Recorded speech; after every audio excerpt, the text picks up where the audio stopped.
G'day there, this is the Hobart N50 5-quart planetary bowl lift mixer. Now it's a 5-quart because it has a 5-quart bowl, meaning that you can put 5 quarts of water in here and balance it on your head. Now you're not going to be putting 5 quarts of water in there and mixing at the same time, so if you're thinking that you're going to be putting 5 quarts or equivalent of flour, everything in there, you're not going to be doing that. It's just the actual capacity of the bowl. It's the smallest in the Hobart lineup. Hobart being probably one of the top commercial grade manufacturers of equipment. It has the bowl lift mechanism which raises and lowers the bowl to the agitators. These are typically extremely sturdy, and being a Hobart, it's the best of the best. They require a little bit more height. So I'll quickly show you what exactly you get with the mixer, run you through the operation and give you my thoughts. So you obviously get a bowl with it, you get the attachments, you get a dough hook with it for mixing doughs, you get a spiral, you get a whisk for mixing stuff like your eggs, cream, thin batters, custards. You get the beater, which is good for pretty much everything in between. There's sort of your go-to attachment or your go-to agitator for most mixers. And also something that you probably won't find on the older ones is a metal guard. Very, very sturdy. It's not wire. It's wire, but it's not movable. Very, very required. It's very, very required if you've got a commercial premises. You need to have protection for your staff or the customers so they don't try and put their fingers in and then sue you for a lot of money. If you're using it for home, I've got little kids and I don't want them putting their fingers in there trying to get at the good stuff inside. So how to actually attach the bowl and use it. So this is the bowl. You've got a nice grip here. Got 2 little pinholes, eyelets. So you need to have the bowl down, put it on those pins and simply snap it into place. To pull it out, just yank it out with your handle. So I'll put it back down.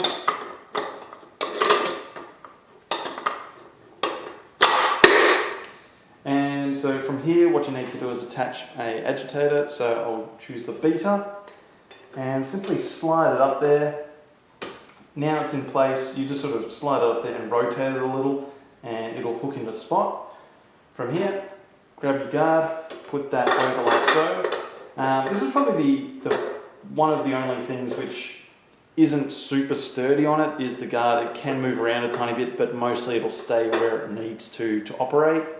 It sort of throws you off a little bit, being that everything else seems so precision made. Then just raise the bowl up. Now it's super sturdy at this point.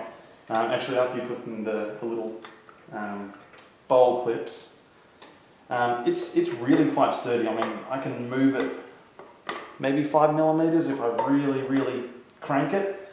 So that's one thing that you're going to get with this one, where the other ones may give you a little bit more slop. And we're pretty much set to go at this point. Now the actual controls of it, you've got the speed lever here, first, second and third. It's like an old style gear stick transmission in your car.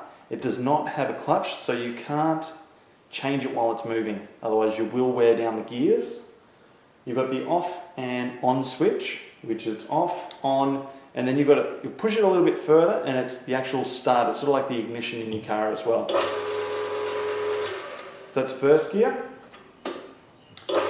Second and third gear. So that's pretty much it's extremely simple. It doesn't have too many electronics in there. The electronics are turn on the motor and turn it off. Only the 3 gears. It's enough to do everything. The only thing that it really lacks is a soft start feature so that it just stirs it in. Some of the bigger models have it, some of the other brands have that. One other thing which it does have is your attachment hub at the front, and you can just see it's a pretty flimsy little thing they've put on there for it. It's got a number 10 attachment in there. I really don't like this. I think this is pretty cheap for Hobart to put there, but you know, look, everything else except for the guard is super sturdy on it, and you know, you can just screw this down because I probably won't ever use this unless I'm making some super special dinner. But look, absolutely honestly, if you're a commercial bakery or what kitchen, you're going to probably have a specialty machine for that anyway. So how well does the N50 actually mix? Does it warrant the price tag of 4 or 5 of the next level down mixers? Yes, I believe that it does, but not because of the mix quality. The mix quality is extremely good. It's probably better than anything else on the market as a all-purpose kind of mixer, not just as a spiral mixer or anything like that.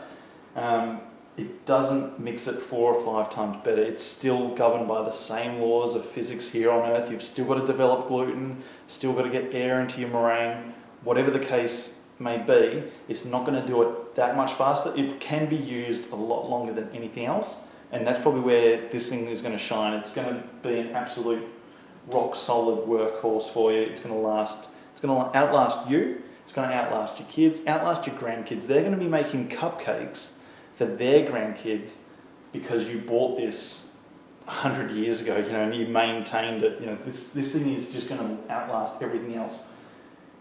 You know, everything else compared to this is an absolute toy. It's an easy bake oven compared to this machine.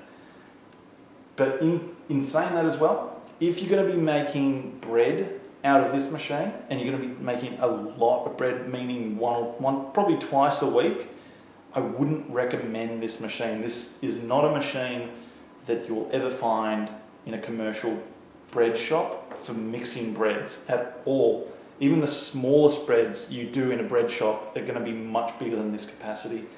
I'd recommend getting a 20-litre spiral mixer if you're going to be using it at home kind of thing.